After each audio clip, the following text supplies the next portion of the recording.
খুব আছে। কি?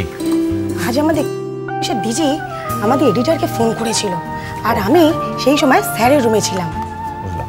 আরে আমাদের সত্যকামের ব্যাপার নিয়ে। তাই নাকি? কেন? তবে আর বলছি কি, স্টোরিটা পড়ে ডিজি সাহেবের মাথার চুল খাড়া হয়ে গেছে নিশ্চয়ই। আরে অনেকদিন ধরে পুলিশের উপর সরকার প্রেশার ছিল না সত্যকামকে ধরার জন্য, পুলিশ তো বারবার ফেল করছে। আমাদের প্রথম খবর স্টোরিটা বের করে আনো, তাও একেবারে অন্তরঙ্গ আলাপচারিতা। আরে এতদিন তো সত্যকামের ব্যাপারে মুখে কুলু পেটেছিলে, আর এখন তো খবরটা বেরিয়ে গেছে।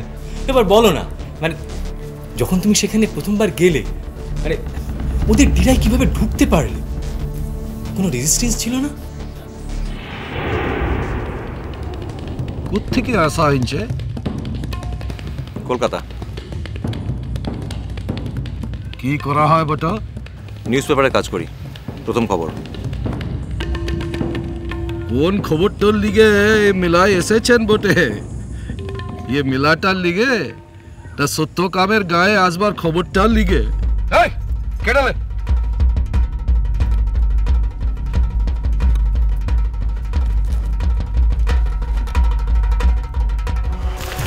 উপর থেকে দেখলে কি সবটা বোঝা যায়? কোথায় নিয়ে যাচ্ছেন আমাকে বলুন? এসে গেছি তুদু চলেন। বাস ले जा। देखे देखे देखे बाबूर माथा तो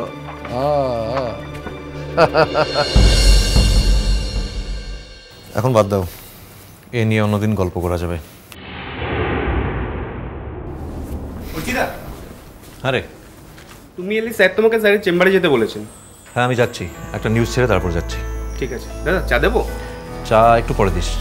আচ্ছা অর্চি, হ্যাঁ বলো। একটা কথা জানবার জন্য এলাম। হ্যাঁ বলো। সকাল থেকে কষ্ট ফোন পেয়েছো? কি ব্যাপারে? আরে আরে আমাদের স্টোরিটা বেরোনোর পর থেকে ফোনে ফোনে জেরবার হয়ে যাচ্ছি, আর তুমি বলছো কি ব্যাপার? দেখো আমি অনেকগুলো ফোন পেয়েছি, কিন্তু সব ফোন রিসিভ করতে পারিনি। তুমি কি করেছো তুমি জানো অর্চি? আমি এমন কিছু করিনি। একটা লোক গোটা রাষ্ট্রশক্তির বিরুদ্ধে দাঁড়িয়ে নিজের অধিকারের কথাটা সবাইকে বলবার চেষ্টা করছে, আর আমি তার আওয়াজটা সবাইকে শোনাবার চেষ্টা করছি, এইটুকু। এতে বাবা দেবার কিছু নেই। গুড মর্নিং স্যার, আমাকে ডেকেছিলেন? আমি আপনার কাছে যাচ্ছিলাম। হ্যাঁ চলো ছাদে গিয়ে কথা বলি।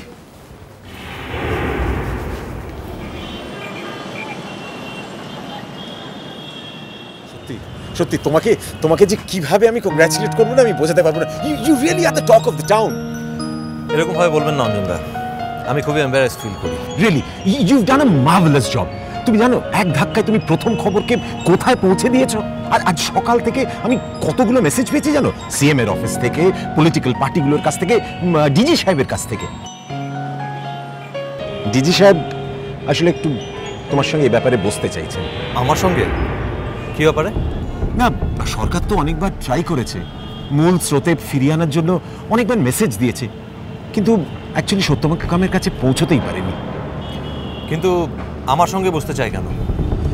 তোমার সঙ্গে বসে হয়তো ওর ওয়্যারঅ্যাবাউটস সম্বন্ধে কিছু জেনে নিতে চাইছে। তুমি তো ডাইরেক্টলি ওর কাছে পৌঁছে গেছিলে, তাই জন্য হয়তো। অঞ্জনদা, আমি খবরের কাগজে চাকরি করি, আমি কোনো পুলিশ ইনফর্মার নই। যতদূর জানি আমার কাজটা একজন জার্নালিস্টের। সুতরাং আমি সত্যকামকে নিয়ে কোনো পলিটিক্যাল পার্টি, কোনো পুলিশের লোক বা কোনো নেতার সঙ্গে কোনো আলোচনা করতে চাই না, আর আমি করবো না। আমি জানতাম তুমি ঠিক এই কথাটাই বলবে। এটা না বললে বরং অন্যরকম হতো। আসলে কি জানো, তোমার জায়গায় অন্য কেউ থাকলে এটাকে উপরে ওঠার একটা প্যাসেজ হিসেবে ব্যবহার করতে। আপনি কি আর কিছু বলতে চান? আমার একটা জরুরি কাজ আছে। হ্যাঁ বলতে চাই।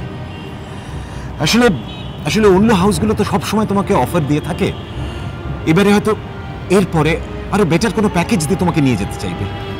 আপনার কি মনে হয় অঞ্জনদা, আমি শুধু প্যাকেজটার দিকে তাকিয়ে কাজটা করি? স্টিল আমি আমার দিক থেকে পুরো ব্যাপারটা জানিয়ে রেখে দিলাম। তুমি আমাদের হাউসের একজন অ্যাসেট, তোমাকে আমরা লুজ করতে চাই না। আমাকে এই কমপ্লিমেন্টটা দেওয়ার জন্য ধন্যবাদ। একটা কথা বলতে চাই আজকে, যতদিন আমি আমার ফুল ট্রেডিশন মেনে কাজ করতে পারবো, এই হাউস ছেড়ে আমি অন্য কোথাও যাব না, আর সেটা আমার কাছে বেস্ট প্যাকেজ। আসি। এসো।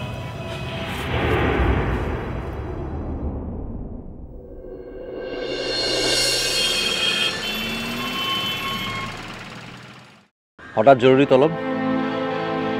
জরুরি তলব মানে? একটা পুরো দিন হয়ে গেছে হচ্ছে, তুমি নিজের থেকে আমাকে একটা ফোনও করোনি। দেখা করা তো দূরের কথা। তোমার বাড়ির লোকজনই তো বলেছিল যে বিয়ের মাত্র কটা দিন বাকি, এখন দেখা করা চলবে না। ও, আমার বাড়ির লোক যা বলেছে সেই কথাটা তুমি এখন অক্ষরে অক্ষরে পালন করছো, তাই তো? চেষ্টা করছি। আমার চোখের দিকে তাকিয়ে কথাটা বলো হচ্ছে। কি আশ্চর্য, চোখের দিকে না তাকিয়ে বললে কি এলো গেল? এসে যায়, এসে যায়, কারণ তুমি কথাটা ঠিক বলছো না। আর যদি তাই হতো তাহলে আমি যখন এই সেম কথাটা বলেছিলাম তখন তুমি কেন প্রোটেস্ট করেছিলে বলো? ভুল হয়েছিল।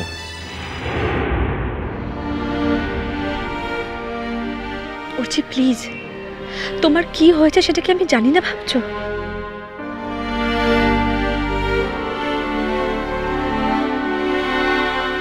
সেদিন যা হয়েছে তার জন্য মায়ের হয়ে আমি তোমার কাছ থেকে ক্ষমা চাইছি অর্চি। প্লিজ বোন, এই প্রসঙ্গটা থাক, এই নিয়ে আমি আর একটাও কথা বলতে চাই না। হ্যাঁ, কিন্তু এই বিষয়টা নিয়ে তো তুমি আমাকে অ্যাভয়েড করছো। আমার কি দোষ ছিল অর্চি? তোমার দোষ এ কথা কে বলেছে? আমি কি বলেছি? অর্চি, তুমি এভাবে কথা বললে আমার সবকিছু গন্ডগোল হয়ে যায়, তুমি বোঝো না? আর সেদিনকার ঘটনার পর আমি মায়ের উপর কিভাবে রিঅ্যাক্ট করেছি তুমি সেটা জানো? কনসিডার করছো? কি না, তুমি বললে না যে তুমি তোমার মায়ের উপর খুব খারাপভাবে রিঅ্যাক্ট করছো, তাই বললাম। তোমায় কেউ কিছু বললে আমার কতটা খারাপ লাগে সেটা তুমি জানো না? আজ নতুন করে জানলে? বললাম তো এই প্রসঙ্গটা থাক। তোমার আর কিছু বলার থাকলে তাড়াতাড়ি বলো, আমাকে তাড়াতাড়ি অফিস পৌঁছতে হবে। আজকে একটা মিটিং আছে এডিটরের সঙ্গে। অর্চি, আমার মায়ের জন্য তুমি আমাকে ভুল বুঝছো? না, তোমাকে ভুল বুঝতে যাবো কেন? কেন? তাহলে কেন তুমি আমার সাথে এরম বিহেভ করছো? বোন, তোমার সঙ্গে আমার রিলেশন 6 বছরের উপরে হয়ে গেছে, আর এতগুলো দিনে তুমি এইটুকু কথা নিশ্চয়ই বুঝে গেছো যে আমি মরে যেতে পারি, কিন্তু নিজের আত্মমর্যাদা কিছুতেই নষ্ট হতে দিতে পারি না। আমি জানি অর্চি, আর প্লিজ তুমি মায়ের কথা কিছু মাইন্ড করো না। আমার মা যে মানুষটা খুব খারাপ তা নয় অর্চি, কিন্তু মা এতটাই স্ট্রেট ফরওয়ার্ড যে কখন কাকে কোন কথাটা হার্ট করে মা সেটাই বুঝতে পারে না। জানো মন, একটা কথা এর আগেও আমার বেশ কয়েকবার মনে হয়েছে যে তোমার আর আমার মধ্যে কতগুলো এমন জন্মগত ব্যবধান রয়েছে যেগুলো হয়তো জীবনে আমি কোনোদিনও মেটাতে পারবো না। কিন্তু তোমার ব্যবহার, তোমার সহজ সরল চলাফেরায় আমি এই ব্যবধানটা প্রায় ভুলতেই বসেছিলাম।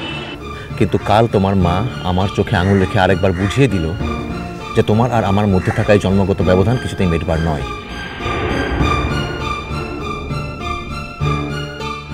অর্চি, অর্চি প্লিজ তুমি আমার মার ব্যবহারের দায় আমার ওপর চাপিও না প্লিজ। একটা কথা তোমায় জানিয়ে রাখি, তোমার মা যেমন আমাকে জামাই হিসাবে পেয়ে খুশি নন, তোমার মাকে নিয়ে আমিও কিন্তু আদৌ হ্যাপি নই। আর তুমি জানো আমি আর্টিফিশিয়ালি কিছু করতে পারি না। আর যদি ভবিষ্যতে এই ঘটনার কোনোদিনও রিপিটেশন হয় তাহলে আমি কোনোদিনও তোমাদের বাড়ি যাব না। তাতে তুমি অসন্তুষ্ট হলে আমার কিছু করার থাকবে না। অর্চি, আমি তোমাকে কথা দিচ্ছি, আমি আমার মায়ের হয়ে তোমায় কথা দিচ্ছি যে আমাদের বাড়ি থেকে কখনো তোমার সঙ্গে আর এরকম ঘটনা রিপিটেশন হবে না। প্লিজ অর্চি, তুমি একটু নর্মাল হও না। আমার যে কোন জায়গায় লেগেছে কথাটা আমি বুঝতে পেরেছি অর্চি, বিশ্বাস করো আমি মাকেও ছাড়িনি।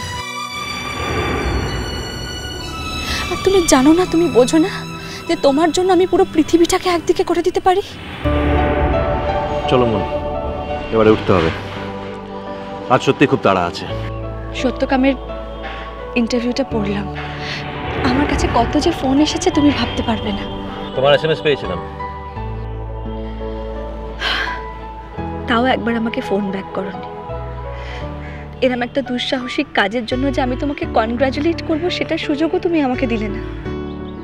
মন, তুমি জানো যে এসব ব্যাপারে বেশি ফর্মালিটি করলে আমার খুব অস্বস্তি হয়। এটা আমার কাজ, আমার প্রফেশন, আর আমার কাজ নিয়ে বেশি বাড়াবাড়ি না করলে আমার ভালো লাগবে। উঠছি তোমার জন্য যে আমার কি গর্ব, কি অহংকার উঠছি। চলো এবার উঠা যাক।